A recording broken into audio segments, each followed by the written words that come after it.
So please join me in welcoming 3 great Amazon sellers who are going to share with us the tasks to prioritize at different stages of your selling journey.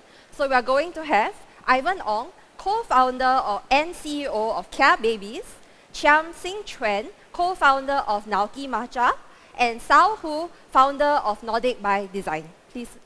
All right, so I know all 3 of you have come a long way selling on Amazon. So, but looking back, how did you come to learn about selling on Amazon? Maybe we can start with Singchuen. Hi, very happy to be here. For those of you who don't know, I'm the founder of Naoki Matcha, and I sell matcha green tea powder. So for me, at the start, in the first 3 months, it was a little bit different, I would suspect, from the, Ivan and Sal over here, because I spent the first 3 months sort of identifying which matcha powder was good, and it took quite a while. And most of the time, you would start off by looking out for what's the best product in the market, to sort of take a look at whether there's a gap on Amazon, to see whether you want to sell in the market. But for me, I guess, I knew that I like green tea, and that's where I went into straight away. What about you? Well, for me, it's a bit of a funny story. I just sold one of my brick-and-mortar stores, and I was just sitting in bed, wondering what to do next. As you do on your bed, you flick through the Facebook, and next thing I know, a video ad on Facebook showed up. There's this guy walking down the beach, talking to the camera, which is me, asking me, hey, would you like to be able to wake up one day, check your phone, and the sales from your business is enough to pay for your bills, everything, and your entire day. Would you like to do that? And I was thinking, yeah, sounds like me. I would like to do that. And that guy was selling an online course, how to sell on Amazon online course. That was 4 years ago, 2019. And here I am right now, sitting here sharing my experiences. And that's how I started selling on Amazon. Yeah, hi, my name is Ivan, and I'm a co-founder of KeaBabies. So we started selling on Amazon in 2017. My background has been in digital marketing for many years, about 10 over years. So in 2017, I had my first baby, and then my wife was extremely passionate about baby products. So, and my background is in digital marketing, so we thought, why not we combine both?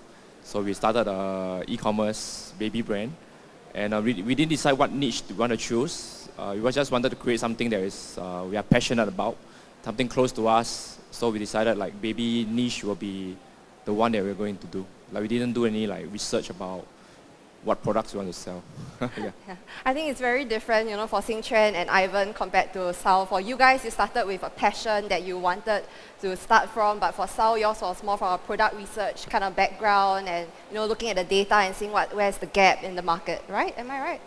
Yes. Okay. Yeah. So thank you for the quick introduction and background. So in this session, what we hope for all of you is to help all new, aspiring and experienced sellers to understand the journey, reality and potential of being a brand owner on Amazon and learn from the mistakes and best practices of 3 top sellers. So to do so, what we'll be doing here in this session is to break this discussion into 4 phases. So the first phase is your first 3 months of starting out, also known as the prep and research phase. So my first question to the panel is, what are some of the tasks to prioritize in your first 3 months of selling on Amazon? Yeah, I can start. Look, the first 3 months is kind of a slow burner. There's not much to do. So you would be looking at a lot of product research. You're trying to define who your customer persona is, and mostly just product research. But one key thing that really moved the needle for me is to be connected to a local community, maybe a local seller community, and be probably find a mentor or some sort of like, for myself, from experience, it's just from an online course, and that really defined how to sell on Amazon. So for that, you will try to lay the foundation in trying to ensure a highest level of success. Yep, so finding your own community is important, so that's why we organize events like this for you to get to know other sellers among all of you here. Yeah, so what about the both of you? I guess I approach it in a slightly different way. So other than the tools that you can easily Google for online to see search terms, sell through, I approach it as sort of like deciding on your own what you are interested to sell online. It's a little bit more on looking for what you are well versed in, products that you care about, and understanding that being in Singapore, especially when most Singaporeans have some sort of exposure to both Western and Eastern media, you kind of want to breach the gap a little bit, because you can market it in such a way that the Westerners would be have more of an uptake too, if that kind of makes sense. And that kind of gap is something that's a bit special.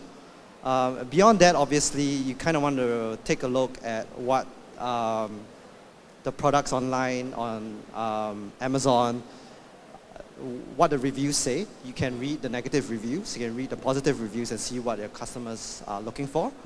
And beyond that, try to see if there's enough space for you to try and sell something that customers will be looking to buy for your first trial or your second time as well.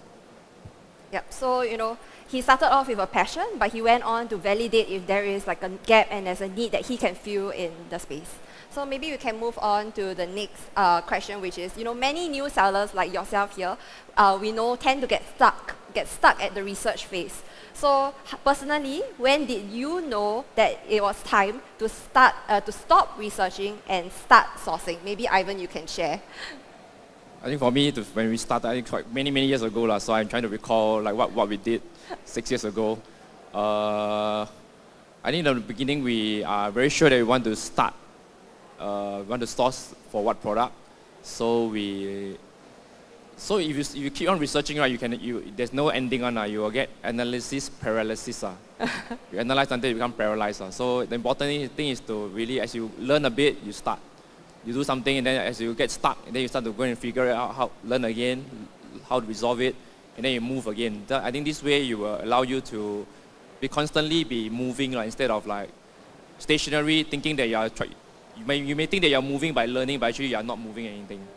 So as you learn, you move. As you learn, you move. As you learn, you move. I think that's how we started off. So our first product took about maybe like 3 months to really get started to sell, to reach Amazon. And first 3 months, you probably don't know what the hell you're doing. You don't know whether you're doing it correctly or not. You'll probably be very confused. But I think like along the way, you just keep moving, and you resolve itself. Yeah. Thanks, Ivan. So I think the key point here is, don't get stuck over-researching, don't get stuck at, by paralysis, by over-analysis. Analysis paralysis. Analysis, yeah, he said it, yeah. Yeah, I'll echo that as well. I mean, from ideation to a product launch to market in 6 months is entirely realistic and achievable. I mean, assuming that it's a relatively simple product, you're not looking at patents, you're not looking at heaps of moving parts. 6 months is entirely realistic. So I would highly suggest to new sellers out there to not wait for the perfect product. I mean, if you're launching with a perfect product, you're too late.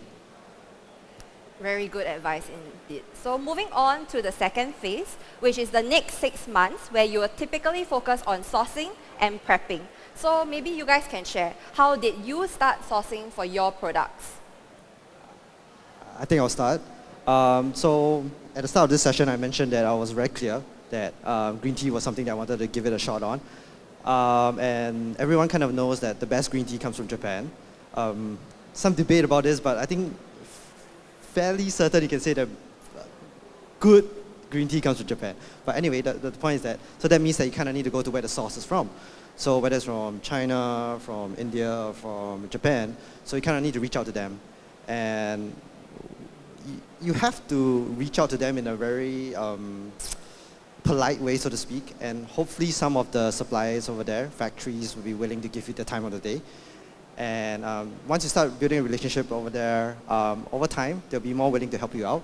especially for Japan, working with my Japanese suppliers over there, you kind of need to get used to their style, and that definitely takes some getting used to. So I've tried over probably about 200 different kinds of matcha powder over my 6 or 7 years journey.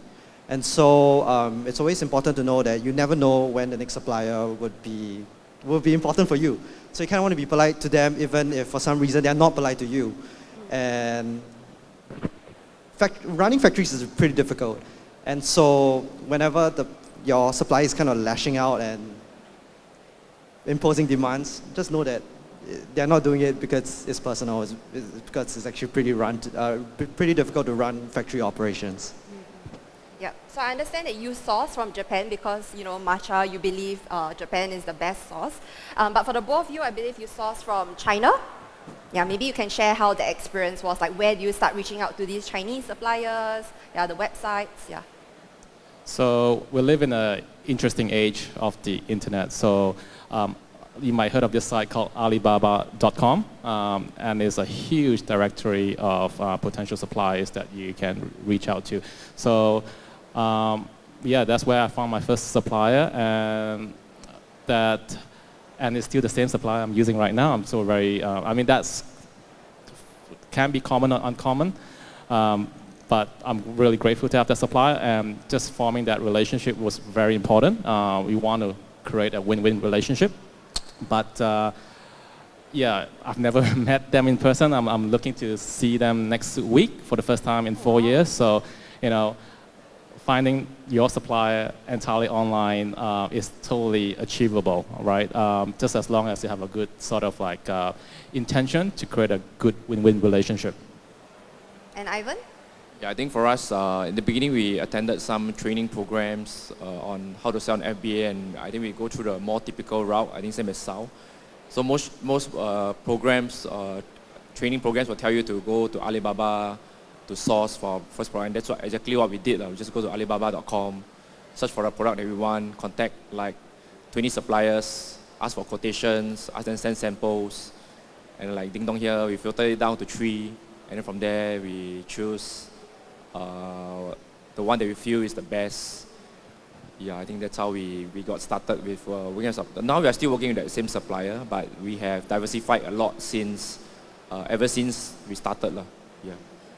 Yeah, so you briefly shared that you're still working with the same supplier until now. So maybe the both of you also can share how was your experience working with your first supplier, and do you still use the same supplier now? I guess I'll go first. So working with Japanese suppliers is a really quite an experience, I would say that. Most Japanese factories are not willing to work with foreigners because most foreigners don't understand that in Japan there's certain ways of working that they are just not willing to bend for a very long time. So the first supplier that I worked with was more of a middle person, so to speak, and this person was more plugged into the international community, and he spoke the language that clearly I spoke, which was to sort of to bring a matcha green tea powder product onto the market. Over time, however, as I got more used to how the Japanese system worked, for lack of a better phrase, I found better suppliers, and at this point of time, I'm not working with my first supplier anymore because mostly he was a middle person. Once I established a direct relationship with factories in Japan, that was when I started working with them more than my first supplier. But that doesn't mean that I won't reach out to my first supplier again. It's just that there's probably less of a reason to do so at this point of time. Yeah, but that gave you experience to actually work with the factories directly, which is very valuable as well. So what about the both of you? Well, like I mentioned before, my first supplier, I'm still working with them right now, so I'm very grateful for that. But using that experience is still the same kind of approach that would go with my other suppliers. With Ivan, not to Ivan's scale, but we did diversify in the subsequent years. It's just you approach it with a win-win, really. You're not there to just be a hard negotiator, drive down the costs really low. You want to make sure that they get the margins, you get the margins. If we all agree to a mutually agreeable pricing or terms, that's what you need, and it's also commercially feasible. That's really all you need. Okay. Yep. So do you recall how big your first shipment was? Yeah. In hindsight, do you feel that you over or undershipped your first shipment? I know it's way back, but do you remember like how many units was that very first shipment? Yeah. My first shipment was very small. I think it was 10 kilos of matcha, which translates to around 200 units or so. I guess it took around 6 months to a year to clear the 200 units actually. Because in the first 6 months or so, the aim is not, at least for me, the aim was to identify what my customers were liking about the taste of my matcha. And that's very important. Yep. For food products, you hardly ever make money off the first sale. You kind of want to make sure that they come back again. And if they come back with reviews saying that they have a particular unique taste preference that they like, that was my objective. So my aim wasn't to push out 200 units as quickly as I could via discounts, right? It was really just to get a feedback. So after the first 6 months or so, when I got feedback on how the taste was like, I went back to my first supplier to ask him whether he could change the taste. But since he wasn't the producer, he couldn't do it. And so that was how the hunt for my second supplier came about actually. Yep, so looking at your customer reviews is very important. So just curious, you said your first shipment was 10 kg, and now how many kg do you produce each shipment? I ordered 1 ton last month. So that's very encouraging to hear. Yeah, so maybe what about the both of you? I can very remember my first invoice that I paid. I was like wondering, should I pay this? So my first order was about 1,000 units, and back then, 4 years ago, it's a little bit different. It wasn't so strict as in how much inventory you can send to Amazon. And for us, it's just, if I sell it in 6 months, I'll be a happy person. So maybe 180 or so units sales a month. But these days, it's good to keep about 3 to 4 months of inventory at any given time. You can't store that much on Amazon because you want to not over-invest in inventory anyway. But as your first one, it's hard to say. You just base it on what the sales velocity is on your page 1 of your relevant keywords. Yeah. So for us, we work a little bit backwards. We look in our production time, the ordering time, and then the freight time. We work backwards to decide how many units we want to order.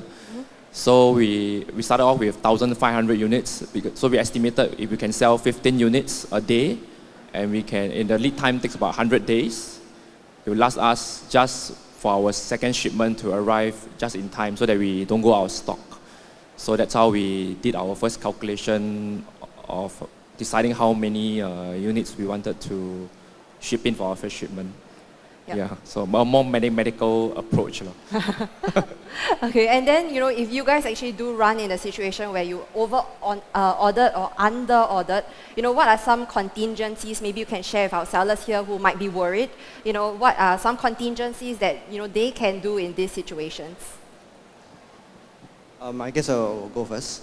For all the difficult things about selling food online, I guess for me, over ordering was never a problem because I would always order where it's just enough for around 2 to 3 months worth of inventory, especially when you're dealing with food and expiry is a main issue. You don't want to over order. So I would rather under order, and if I need an emergency shipment, I would express my units over, which would be very costly, but it's not as expensive as a stock out or running into a problem where expiry dated products were sold in the event that too much units were ordered. So I'd rather run into that problem instead of over ordering.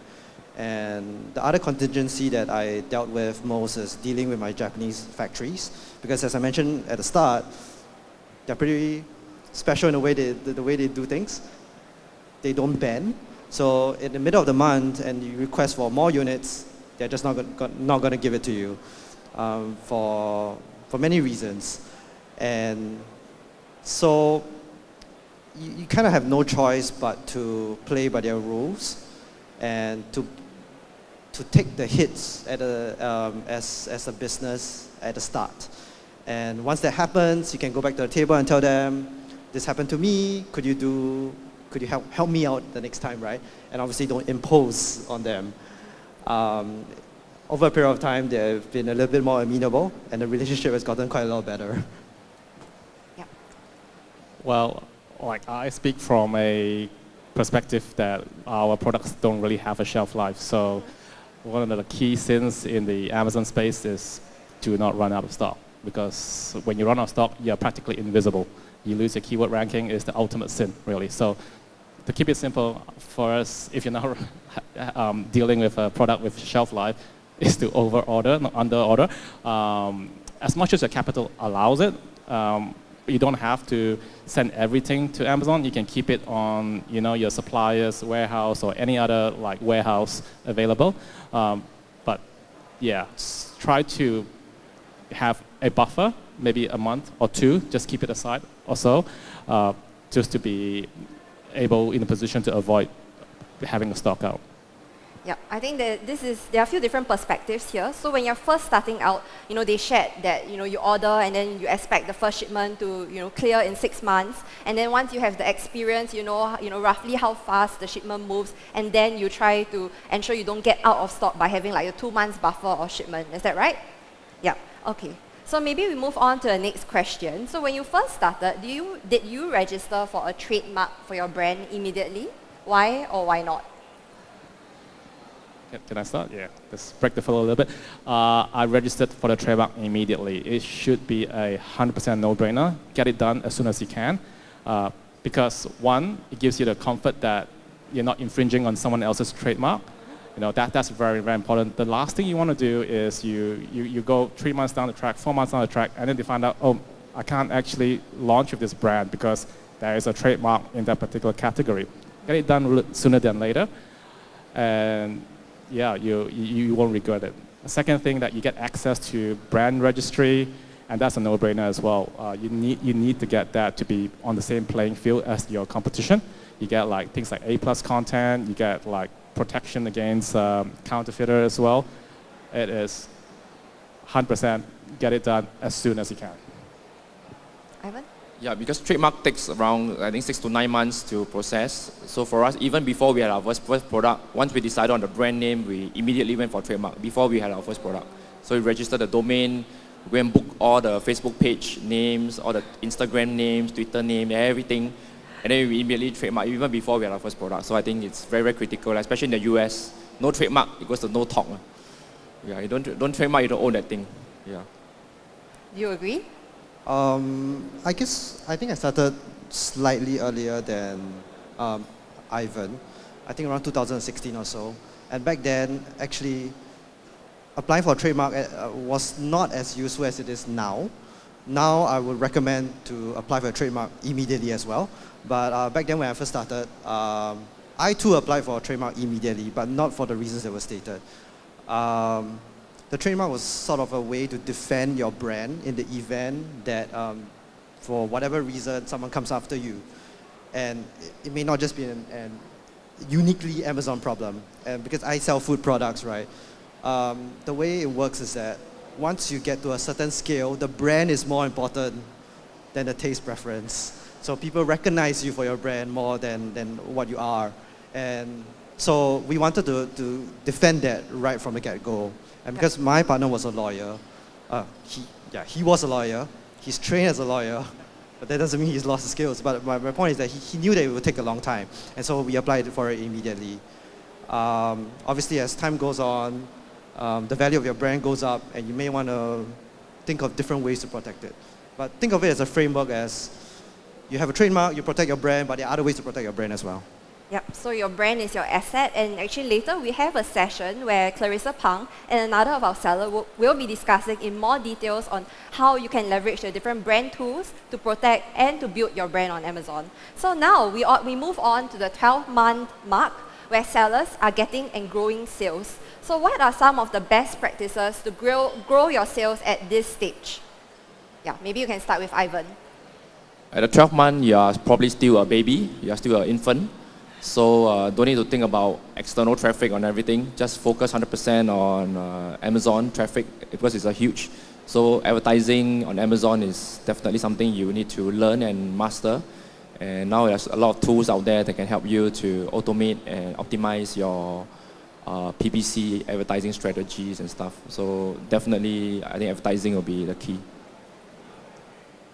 Yeah, I echo that sentiment as well.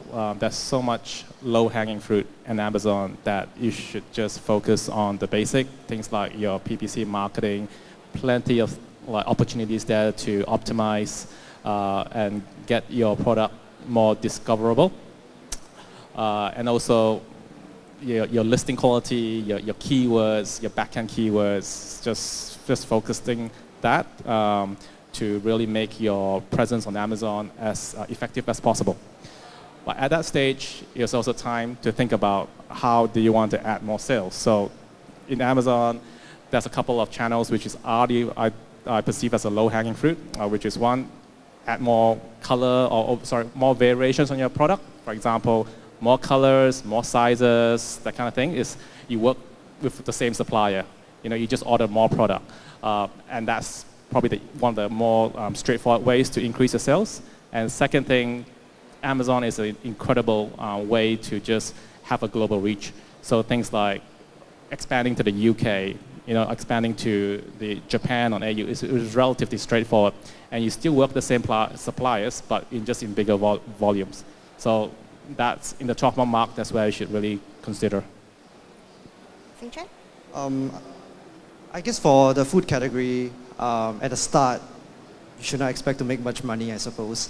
As Ivan has mentioned, you kind of want to use the tools to get your first few sales, and you kind of want to get a feedback, as I mentioned.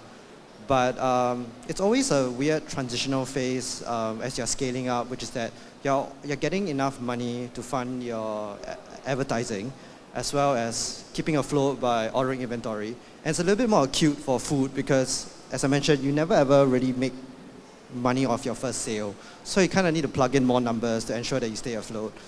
And all the while, you kind of need to hire and ensure that you can manage to compete with the existing players in the market. So treat Amazon as a channel for you to reach out to your customers, and I think you'll be fine.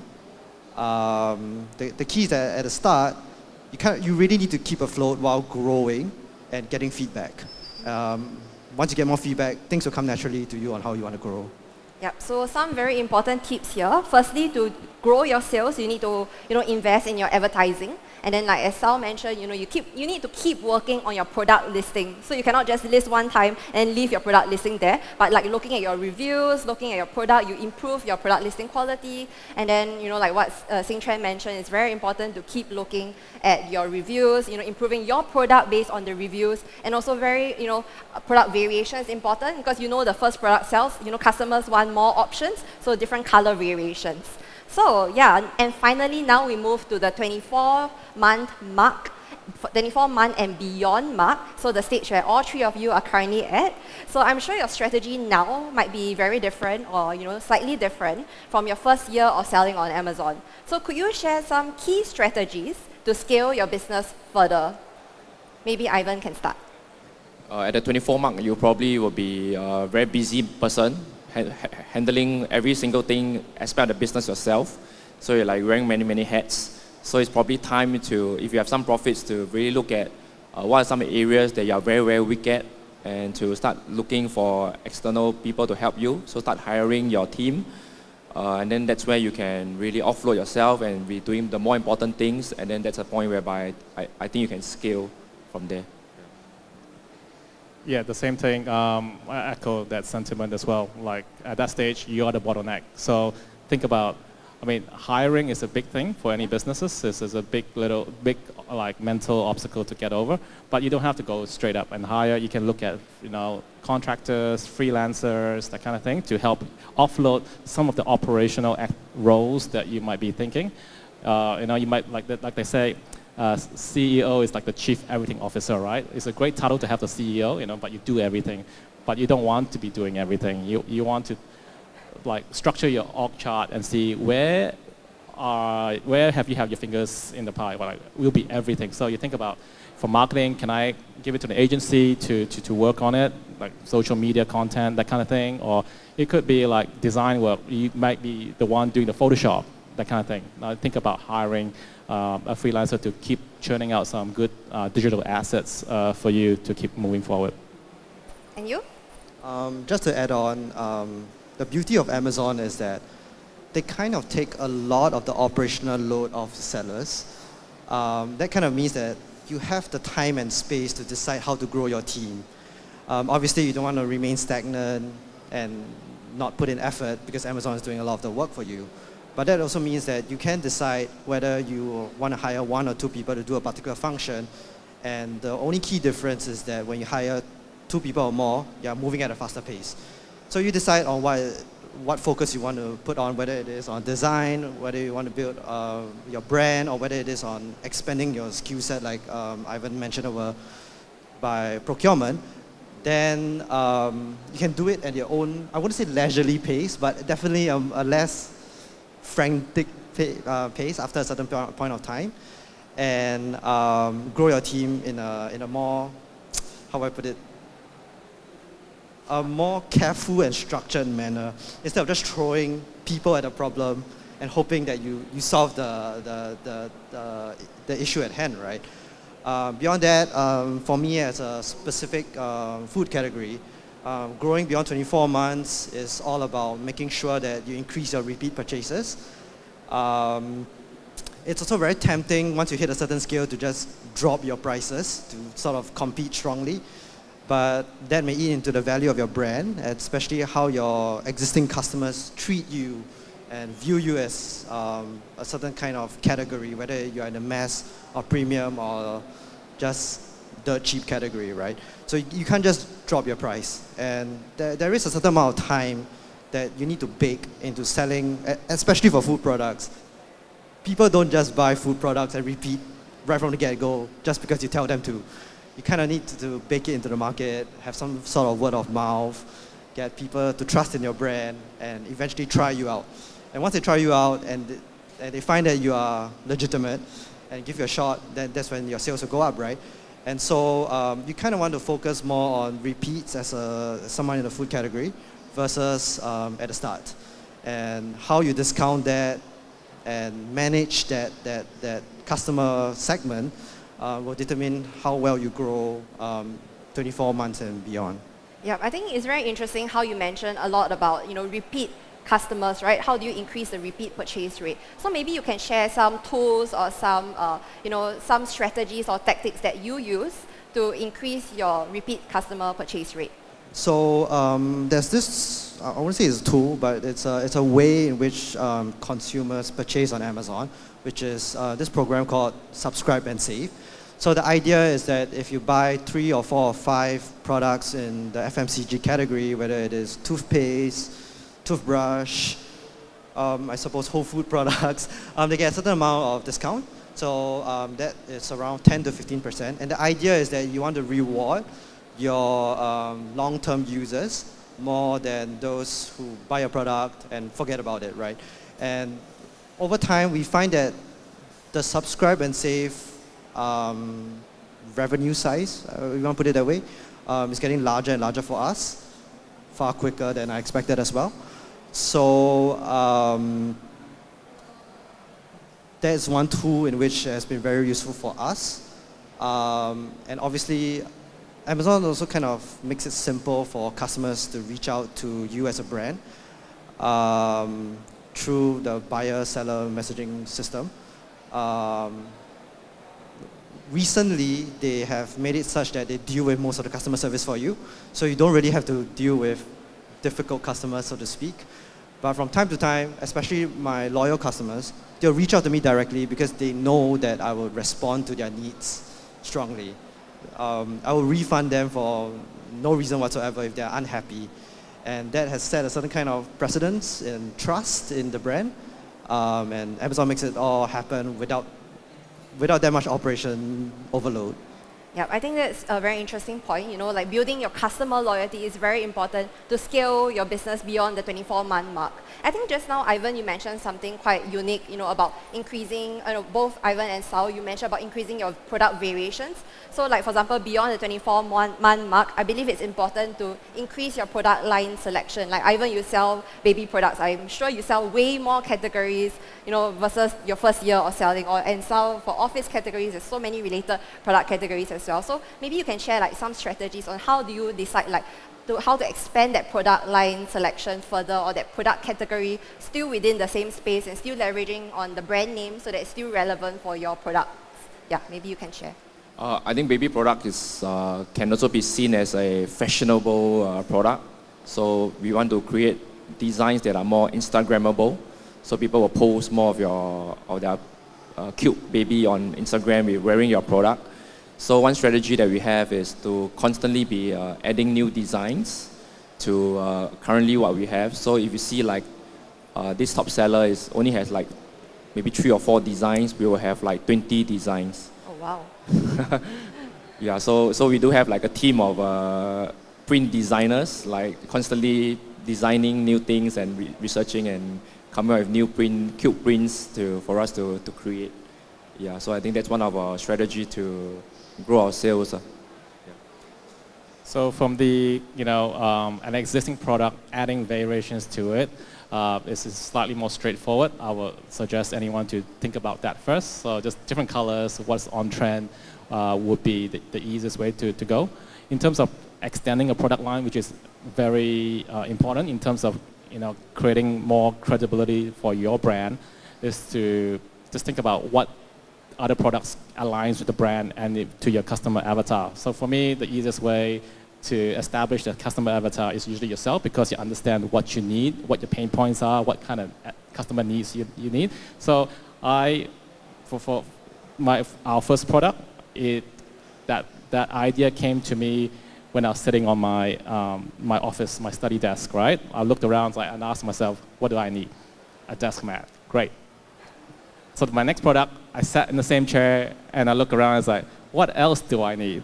and it just builds up on there. So that's why I strongly recommend when anyone wants to think about what product to sell, just ask yourself, what do you want? And if you don't like to shop like I do, maybe ask your partner or your family, say, hey, like what do you like? Like what exactly on your day-to-day that you use, the products that you use that you feel could be improved? And then you just start from there. Thank you so much. Yep. So if you'd like to learn more tips on how to scale your business as an experienced seller or as a new seller, do join us at 5:30 p.m. because that's where Ivan, together with another seller, Krista, will also be sharing their scaling tactics in their breakout session. So we can discuss in more details. You can ask your questions to the both of them. So now, in closing, could the three of you share, in your opinion, what is your biggest ingredient to success on Amazon.com? I guess I'll go first. I think my journey has been a little bit unique, and that's because I think for me patience was key. Patience. Because I was still in a corporate job back then, and the plan was to sort of bake a product that would work over a period of time. So I was in no hurry to get a successful product. It just so happened to be the case. And if matcha wasn't a thing, something else could have been. And I took my time. And in taking your time, you don't make a lot of fatal mistakes through impatience by investing too much, moving too quickly, or using the tools in such a way for short-term success. So for me, patience was key. So for me, it's pretty simple. I mean, I live and breathe like to a certain code. I have many codes, many mantras, but this particular one I would love to share is that, growth only happens when you're outside of your comfort zone.